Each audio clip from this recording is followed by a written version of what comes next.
Bismillahirrahmanirrahim. Assalamualaikum warahmatullahi wabarakatuh.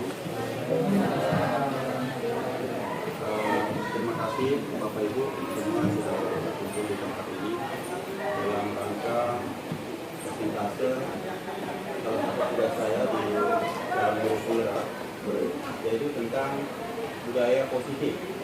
Ya, di budaya positif ini ada 6 bagian yang akan kita bahas. Baik, langsung saja kita mulai ya. Yang pertama di budaya positif tentunya, sebelum kita masuk di budaya positif, tentunya di tujuan pendidikan, ya, menurut Bapak Pendidikan yang dimiliki yaitu Ki Hajar Dewantara, yaitu menuntun segala kodrat yang ada pada anak agar mereka sebagai manusia dan anggota masyarakat dapat mencapai keselamatan dan kebahagiaan yang setinggi-tingginya. Jadi kita semua bertanya seperti apa. Jadi ini maksudnya menuntun, artinya kita sebagai seorang guru ya, kita harus ya, agar dia bisa selamat di dunia dan di akhirat. Yang berikut, kodrat, ya berbicara masalah kodrat tadi ada 2. Yang pertama ada kodrat alam dan ada kodrat saman. Saya Bapak Ibu lihat bahwa kodrat alam berkaitan dengan sifat dan bentuk lingkungan di mana anak berada. Artinya bahwa setiap anak sudah membawa sifat atau karakteristik masing-masing. Saya kasih contoh Bapak Ibu, misalnya anak orang tuanya sebagai ustaz ataukah guru, ya. Anak itu tentunya karakternya akan berdampak atau ikut pada orang tuanya. Tetapi tidak semua juga, ada juga anak yang orang tuanya itu atau ustaz, tapi anaknya karakternya tidak baik. Apakah mungkin faktor lingkungan yang lainnya, bukan dari keluarganya, tapi entah itu dari teman sepermainannya dan sebagainya. Kemudian kodrat saman. Kodrat saman berkaitan dengan isi dan irama. Bisa diartikan bahwa kita sebagai guru harus membekali keterampilan kepada siswa sesuai samannya agar mereka bisa hidup, berkarya dan menyelesaikan diri. Kodrat saman yang kita maksud di sini yang dimaksud adalah perkembangan sama di era globalisasi yang berkembang sampai pada saat ini. Contoh kecil, kalau misalnya anak peserta yang kita belajar, tentunya kalau tidak menggunakan alat elektronik berupa handphone atau komputer dan sejenisnya, maka dia ketinggalan zaman. Beda dengan sekolah-sekolah lain, atau di luar negeri mereka itu sudah pakai gadget, kirim tugasnya dan segala macam menggunakan email dan sebagainya. Kalau kita mungkin masih berlaku pakai kertas kumpul atau sebagainya. Jadi di sini ada 2 kodrat alam dan kodrat saman. Jadi itu harus kita sesuaikan dengan kebutuhan. Yang ketiga, filosofi Ki Hajar Dewantara. Iya. Yang pertama, Inarso Sintulodo. Artinya dari Pan memberikan contoh. Kemudian Imantia Mangunkarso. Ya, artinya dari tengah kita memberikan semangat. Yang terakhir adalah Tuturi Handayani. Ya, itu lebih jelasnya ini. Artinya Inarso ini tadi dari depannya menjadi teladan atau panutan bagi siswa, yaitu baik tidaknya tidak lagu guru sebagai cermin untuk anak didik.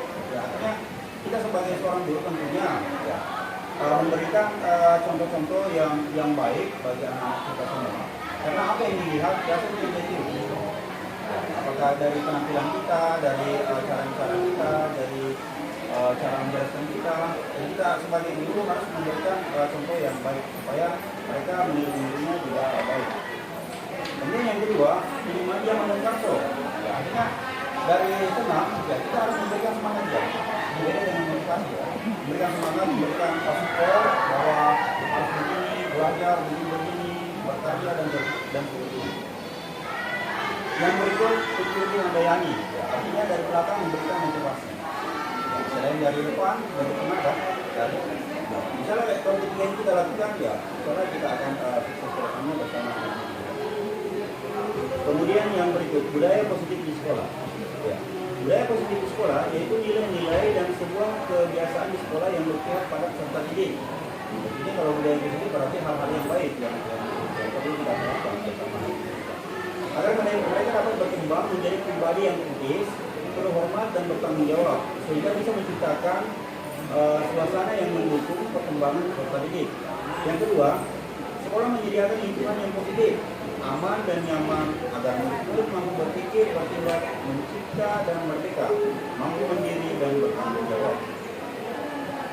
Yang berikut, budaya positif memiliki 6 hal. Nah, ini yang saya maksud di awal, bahwa budaya positif ini ada 6 yang perlu kita bahas bersama, yaitu yang pertama perubahan paradigma stimulus respon. Yang kedua, konsep disiplin positif. Yang ketiga, keyakinan kelas. Yang keempat, pemenuhan 5 kebutuhan dasar manusia. Yang kelima, 5 posisi kontrol. Yang keenam, segitiga restitusi. Oke, baik, kita langsung saja lanjut berikutnya. Ya, ini yang pertama adalah perubahan paradigma stimulus respon. Ya, ini saya sudah tuliskan Bapak Ibu bisa melihatnya. Perubahan paradigma stimulus respon untuk membangun budaya yang positif, sekolah perlu menyediakan lingkungan yang aman dan nyaman agar murid-murid mampu berpikir, bertindak, dan mencipta dengan merdeka, mandiri dan bertanggung jawab. Salah satu strategi yang perlu ditinjau ulang adalah bentuk disiplin yang dijalankan selama ini di sekolah-sekolah kita. Jadi kalau misalnya dulunya kita melakukan proses belajar mengajar yang membuat anak tertekan atau tidak bisa berpikir sehat dan segala sebagainya, kita harus mengubahnya. Tapi suasana di kelas itu kita harus berubah. Ya. Kemudian kita melanjutkan ke tahap yang lain. Bapak Ibu yang saya hormati, ikut kita lanjut di stimulus respon dalam pembelajaran. Yang pertama, penggunaan variasi metode mengajar, materi dan buku penunjang. Saya rasa Bapak Ibu semua sudah mengerti dengan penggunaan variasi metode mengajar. Ya, artinya agar anak didik kita tidak cepat bosan, ya. Tentunya dengan metode ceramah, ini kita tidak lakukan itu lagi. Artinya bukan berarti tidak dilakukan. Artinya kita setiap pertemuan kita ganti. Apakah metode seperti sekarang pakai slide, kemudian berikutnya metode demonstrasi dialoga dan sebagainya. Kemudian pemberian nilai. Yang berikut pemberian hukuman, pemberian pujian atau penghargaan. Misalnya nanti di akhir-akhir nanti akan kita bahas ini hukuman, pujian dan penghargaan. Oke, selanjutnya konsep disiplin positif. Ya, Bapak Ibu bisa melihatnya langsung ya. Konsep disiplin positif merupakan topik pembahasan tentang disiplin. Belajar tentang konsep disiplin positif yang merupakan unsur utama dalam terwujudnya budaya positif yang kita cita-citakan di sekolah. Jadi setiap guru atau sekolah itu punya visi dan misi. Tentunya kita sebagai seorang pengajar juga punya visi dan misi.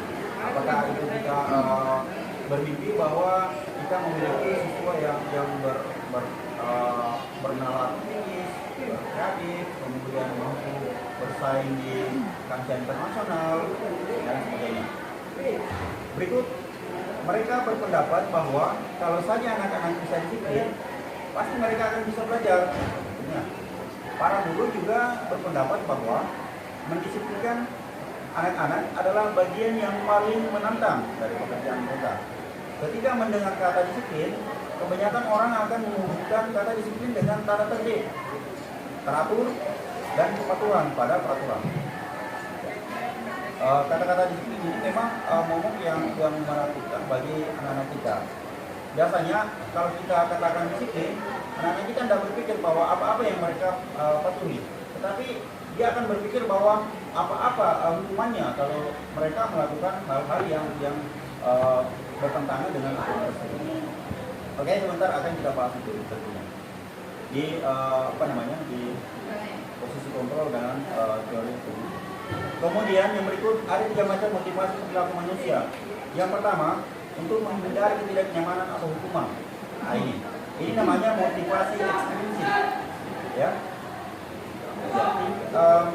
Ini adalah tingkat terendah dari motivasi perilaku manusia. Biasanya orang yang motivasi perilakunya untuk menghindari hukuman atau ketidaknyamanan akan bertanya apa yang akan terjadi apabila saya tidak melakukannya. Nah, ini tadi yang berkaitan dengan disiplin. sebenarnya mereka sedang menghindari permasalahan yang mungkin muncul dan berpengaruh pada mereka secara fisik, psikologis maupun tidak terpenuhinya kebutuhan mereka bila mereka tidak melakukan tindakan tersebut. Motivasi ini bersifat eksternal, artinya motivasi dari luar.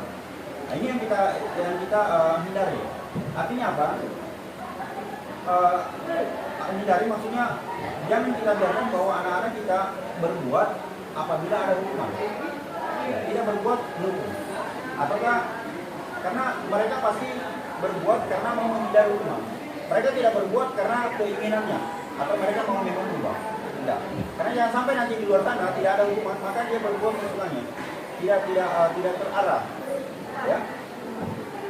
Nanti kita jelaskan untuk lebih rinci lagi. Yang berikut untuk mendapatkan imbalan atau penghargaan dari orang lain. Ini juga yang terbaru. Artinya penghargaan apakah pujian dari dunia. Biasanya kalau ada anak-anak kita yang sering tampil atau yang berbuat, sekarang sebagian besar anak-anak kita itu mau tampil karena cari muka. Ini jangan sampai di luar sana atau di tempat yang lain tidak ada yang seperti itu. Maka dia tidak mau berbuat lagi. Karena jangan sampai ada guru yang memberikan pujian, ada juga tidak. Ya, jangan sampai misalnya pelajaran matematika ada pujiannya, tetapi pelajaran fisika tidak ada pujian. Di situ di fisika dia tidak mau berbuat karena tidak ada pujian. Karena memang sebagian besar siswa kita mau berbuat karena ada pujian atau ingin mengharapkan pujian. Oke, yang berikut. Ya, yang ketiga, Bapak Ibu yang saya hormati, yang ketiga yaitu untuk menjadi orang yang mereka inginkan dan menghargai diri sendiri dengan nilai-nilai yang mereka percaya. Inilah yang kita harapkan, ya, untuk menjadi orang yang mereka inginkan. Artinya mereka berbuat karena bukan karena ingin menghindari hukuman, bukan karena ingin mendapatkan pujian, tetapi mereka berbuat karena ingin menjadi seperti apa yang mereka inginkan. Dengan tentunya yaitu menghargai diri sendiri dan nilai-nilai yang mereka percaya. Nah, penjelasannya di sini saya sudah tuliskan Bapak Ibu bahwa orang dengan motivasi ini akan bertanya, akan menjadi orang yang seperti apa apabila saya melakukannya. Mereka melakukan sesuatu karena nilai-nilai yang mereka yakini dan hargai, dan mereka melakukannya karena mereka ingin menjadi orang yang melakukan nilai-nilai yang mereka yakini tersebut. Ini adalah motivasi yang akan membuat seorang memiliki disiplin positif, karena motivasi berperilaku bersifat internal atau intrinsik, bukan eksternal. Itu dari luar, tetapi dari dalam. Jadi siapapun orang yang melarangnya, misalnya dia hadir tepat waktu terus, karena motivasi dari dalam misalnya. Siapapun yang melarangnya untuk tidak masuk sekolah dulu mengajarnya, dia tidak akan ikut, karena motivasinya tidak dari dalam, bukan dari luar. Oke, yang berikut keyakinan kelas. Di keyakinan kelas ini juga salah satu poin penting yang ada di budaya positif di sekolah. Biasanya kalau yang lalu-lalu itu adalah peraturan kelas, adalah kesepakatan kelas. Keyakinan kelas, sekarang berubah menjadi keyakinan kelas. Salah satunya biasanya keyakinan kelas, misalnya keyakinan apa yang kamu miliki. Kalau misalnya kita tanya pertanyaan itu, salah satunya begini, menghargai orang lain, menghargai diri sendiri, bertanggung jawab dan sebagainya. Oke, dan sudah tuliskan Bapak Ibu, ini keyakinan kelas adalah suatu yang diyakini bersama yang berasal dari penyatuan pikiran untuk menjadi nilai-nilai kebaikan untuk diturunkan di kelas-kelas. Ya. Salah satu disiplin positif yang bisa kita terapkan dalam membangun budaya positif di sekolah dengan adanya keyakinan kelas. Di setiap kelas diharapkan dapat mewujudkan tujuan pendidikan yang berorientasi kepada profil pelajar Pancasila. Itu tadi menghargai orang lain, menghargai diri sendiri, bertanggung jawab dan sebagainya. Bersifat kritis, beriman dan bertakwa, berbudi pekerti luhur yang baik. Biasanya nanti itu keyakinan kelas itu akan dituliskan di kertas-kertas kecil, kemudian ditempel di majalah-majalah dinding yang ada di kelas. Biasanya di dekat itu, supaya baik begitu mereka masuk dia lihat. Begitu pun dari kita hal ini. Nanti keyakinan kelas ini berkaitan dengan apakah mereka dapat hukuman, ataukah sanksi, ataukah berupa tindakan yang berkaitan dengan segitiga tersebut. Misalnya nanti di akhir kita bahas atau kita berikan satu permasalahan. Yang berikut prosedur pembentukan keyakinan sekolah atau kelas. Yang pertama, mempersilahkan warga sekolah atau murid-murid di sekolah atau kelas untuk bercurah berpendapat tentang peraturan yang perlu disepakati atau diterapkan di sekolah atau kelas. Nah, jadi keyakinan kelas itu dibentuk oleh gurunya dengan peserta didiknya.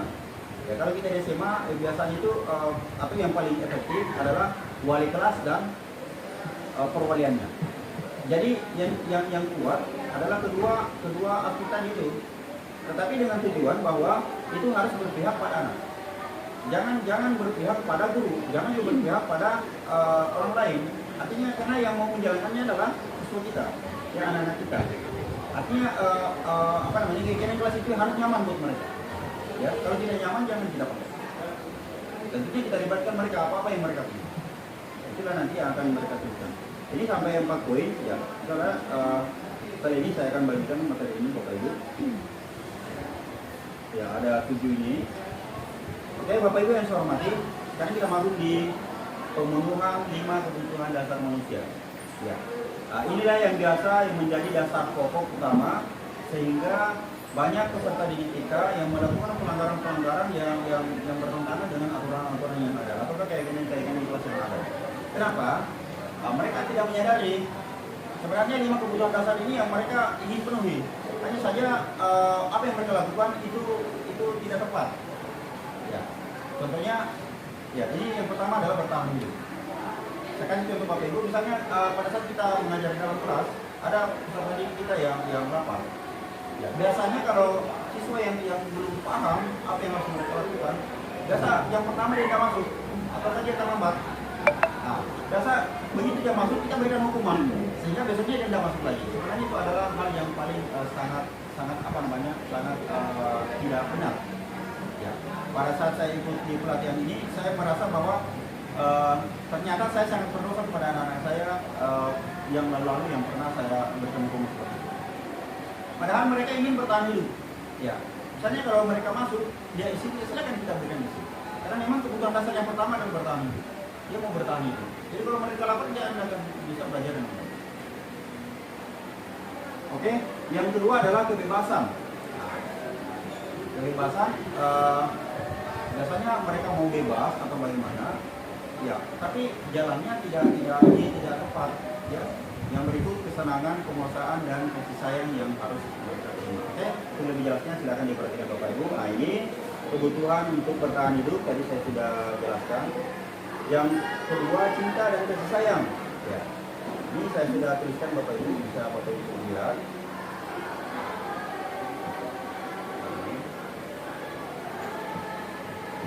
Cinta dan kasih sayang ini kebutuhan untuk disayangi dan diterima meliputi kebutuhan akan hubungan dan koneksi sosial. Ya, kebutuhan untuk memberi dan menerima kasih sayang dan membutuhkan untuk menerima yang terjadi bagian dari satu kelompok. Ya, biasanya ada yang siswa kita yang iseng-iseng mengambil barangnya temannya, kemudian Perhatian disampaikan kepada seluruh panitia persiapan pemeriksaan supaya segera berkumpul di kelas 12:01. Sekali lagi disampaikan kepada seluruh panitia persiapan pemeriksaan supaya segera berkumpul. Karena apa? Karena mungkin mereka ingin diperhatikan sama teman-temannya. Tapi apa yang mereka lakukan itu tidak tepat. Ya, disitulah kita sebagai seorang guru harus membimbingnya dengan baik. Kita harus menyadari bahwa apa yang mereka inginkan sebenarnya ini yang mereka inginkan. Mereka butuh perhatian. Tapi kadang kita menimbangnya salah. Karena mereka lakukan itu untuk meraih kebutuhan itu tidak tepat atau merugikan orang lain. Yang berikut kebebasan. Nah, ini kebutuhan ini berhubungan dengan kekuatan untuk mencapai sesuatu menjadi kompeten, menjadi terampil, diakui atau prestasi dan keterampilan kita. Ya, dan seterusnya Bapak Ibu bisa baca. Yang berikut kesenangan. Nah, ini tadi. Misalnya kalau tadi itu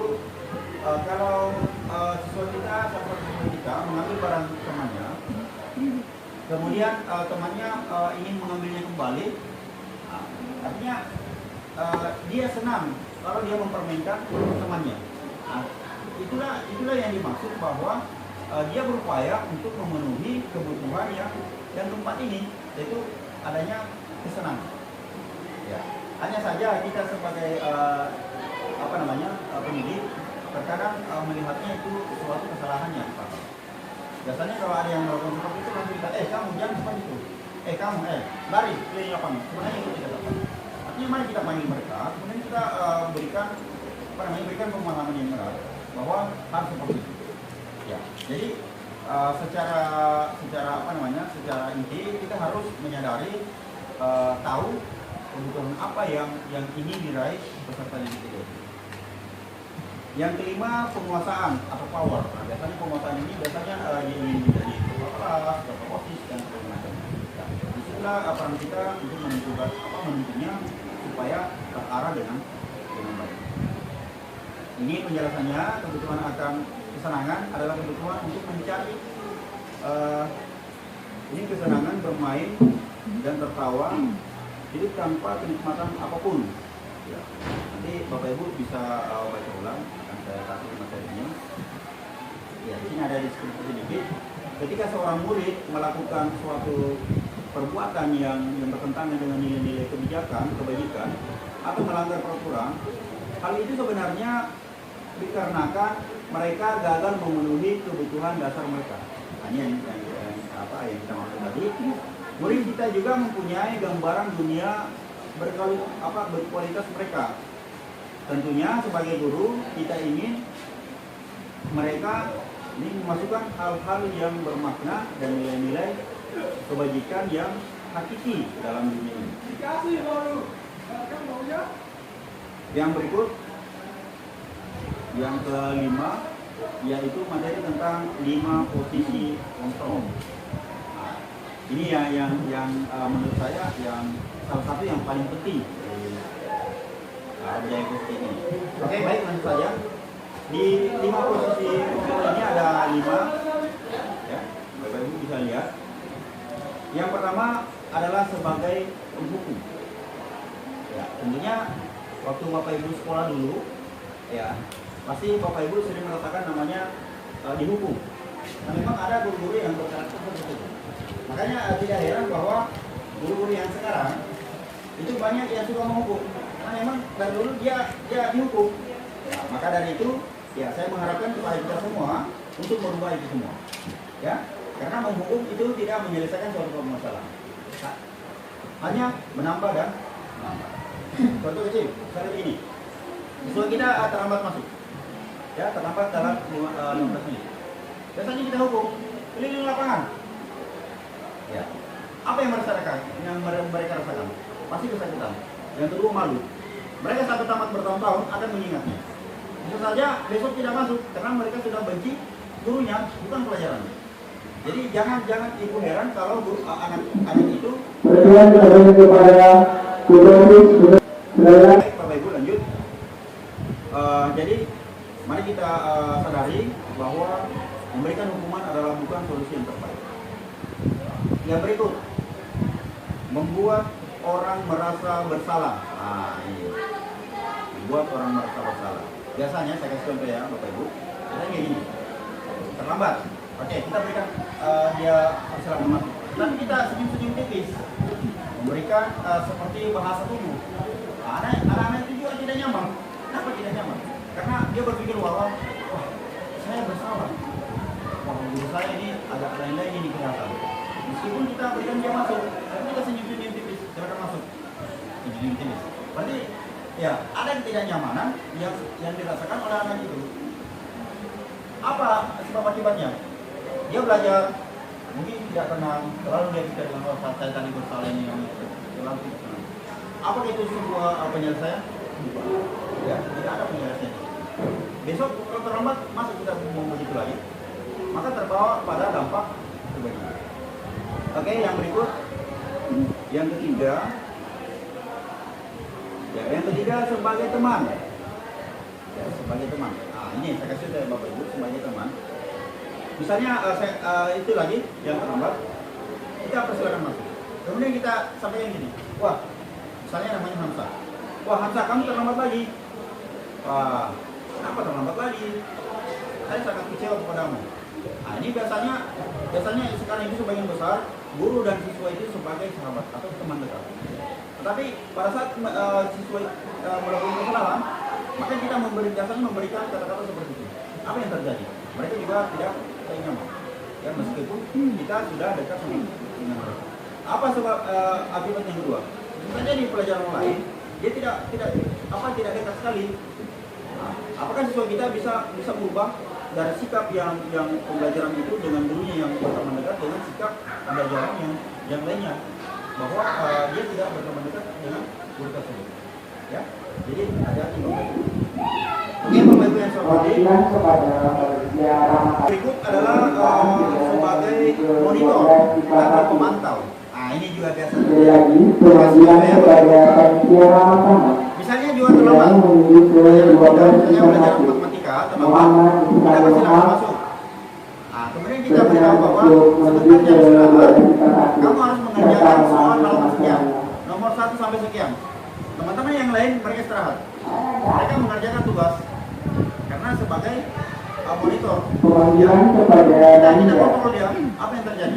Ya, tidak ada dia tidak istirahat, kemudian dia merasa tidak nyaman. Apakah itu sebuah solusi untuk permasalahan itu? Karena bisa saja besok dia terlambat. Ya, jadi hati-hati Bapak Ibu ya. Oke, yang berikut sebagai manajer. Ah, ini yang paling baik. Pemanggilannya pada pengurus yang kelima yaitu posisi sebagai manajer. Posisi sebagai manajer ini yang paling efektif yang ya, karena ini tidak mempan bisa kita mundur di posisi pemantau atau posisi yang keempat. Posisi manajer ini maksudnya apa? Ya, nanti ini kita gabungkan dengan posisi segitiga restitusi. Ya. Jadi posisi manajer artinya begitu dia terlambat kita persilahkan masuk. Nah, setelah itu kita mengajar seperti biasanya. Setelah jam istirahat kita panggil siswa tersebut. Misalnya siapa yang terlambat, kita panggil di ruangan kita dengan memberikan posisi sebagai manajer. Artinya sebagai manajer dengan menerapkan segitiga restitusi. Ya, nanti kita lanjutkan di pembahasan di segitiga restitusi. Kita gabung dengan posisi manajer itu. Oke, Bapak Ibu yang saya hormati, kita langsung saja masuk di posisi segitiga restitusi. Bapak Ibu bisa lihat ini kenapa dikatakan segitiga restitusi, karena di sini ada 3 tindakan yang perlu kita lakukan pada anak-anak kita yang melakukan kesalahan, yaitu ada yang menstabilkan identitas, menanyakan keyakinan, dan validasi tindakan yang salah. Oke, Bapak Ibu, kita langsung saja. Segitiga restitusi yang pertama adalah menstabilkan identitas. Ya, artinya apa? Kita semua akan melakukan hal terbaik yang bisa kita lakukan. Ya, ada beberapa poin di menstabilkan identitas, yaitu pada tahapan ini peserta didik diajak untuk tenang dan kembali ke suasana hati di mana proses belajar dan menyelesaikan masalah yang bisa kita lakukan. Yang berikut, berbuat salah itu tidak apa-apa. Tidak ada manusia yang sempurna. Saya juga pernah melakukan kesalahan yang seperti itu. Ya, maksudnya begini Bapak Ibu ya.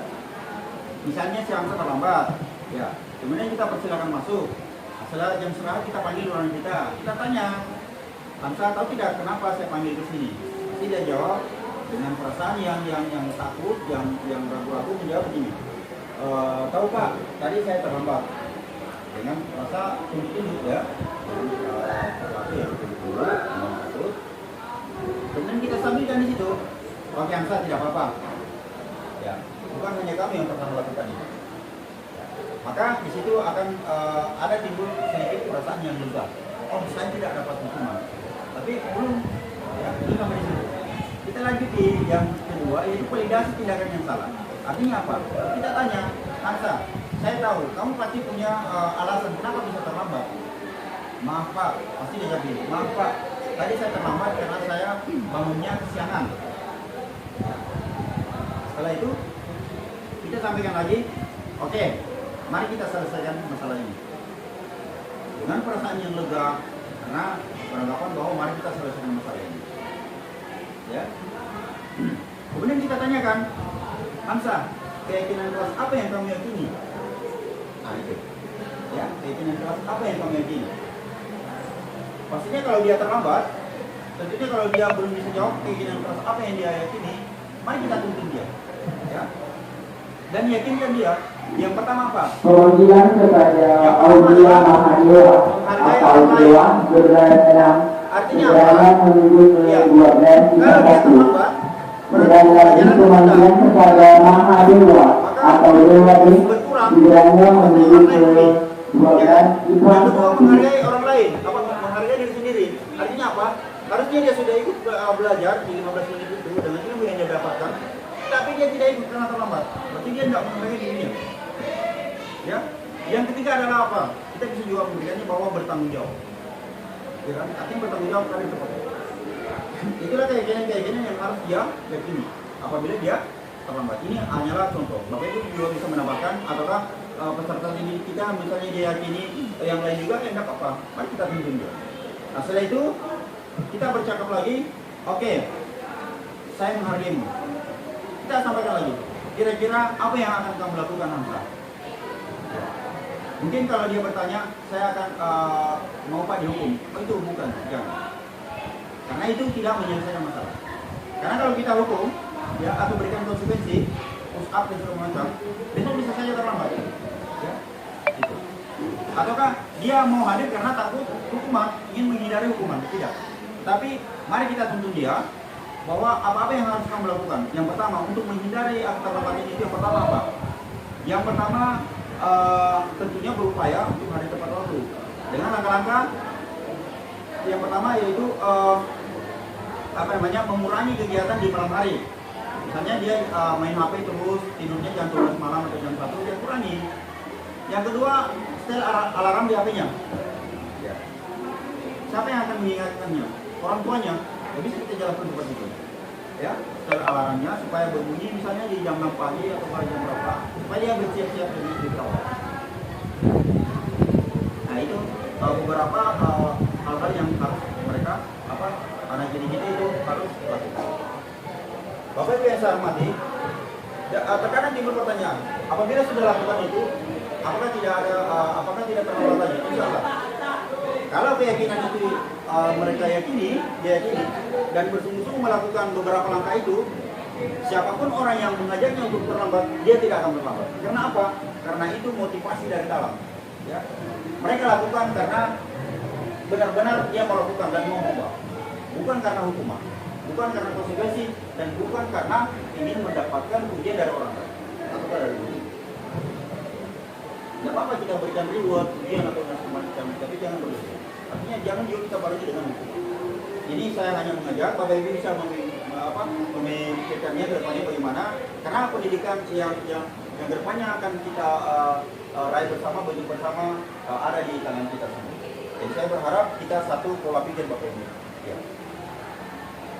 Yang ketiga ini menanyakan keyakinan kelas, ini tadi sudah kita bahas bersama. Oke. Yang berikut disiplin positif. Oke, yang pertama disiplin positif merupakan suatu cara penerapan disiplin tanpa kekerasan dan ancaman yang dalam prakteknya melibatkan komunikasi tentang perilaku yang efektif antara guru dan murid. Ya, memang dua insan ini, guru dan murid itu tidak bisa dipisahkan. Jadi kalau ada kerenggangan karena adanya hukuman, ya marilah kita hilangkan itu semua. Dan kedepannya saya berharap Bapak Ibu semua, mari kita bergerak bersama untuk membuat keyakinan kelas di setiap kelas-kelas yang kita ajarkan nanti. Insyaallah setelah ini saya akan bagikan materi-materinya dengan contoh-contohnya tentang keyakinan kelas. Yang kedua, dalam penerapan disiplin positif, murid diajarkan untuk memahami konsekuensi dan perilaku mereka. Ya, selain itu, disiplin positif juga mengajarkan murid bertanggung jawab serta rasa hormat dalam berinteraksi dengan lingkungannya. Ya, yang terakhir, disiplin positif akan melahirkan nilai-nilai kebajikan, yaitu yang berkaitan dengan profil pelajar Pancasila. Yang pertama, beriman dan bertakwa kepada Tuhan Yang Maha Esa. Ya, tentunya nanti itu salah satu poinnya akan kita terapkan di keyakinan kelas. Yang kedua, berkebinekaan global. Yang ketiga, bergotong royong. Yang keempat, mandiri. Yang kelima, bernalar kritis. Yang keenam, ya.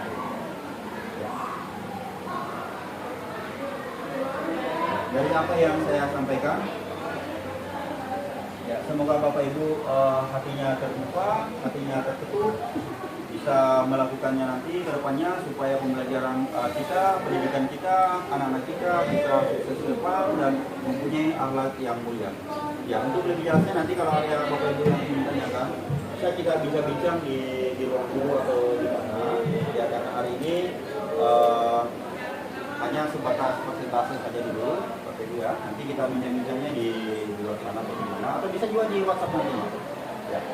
Misalnya saya mau siap menjadi rekan Bapak Ibu semua untuk bergerak, menggerakkan dan bergerak. Selanjutnya untuk sekolah kita ini. Oke, karena materi kita sudah selesai. Terima kasih atas waktu dan tempatnya Bapak Ibu. Mohon maaf jika ada kekurangan dan mengucapkan alhamdulillah. Assalamualaikum warahmatullahi wabarakatuh.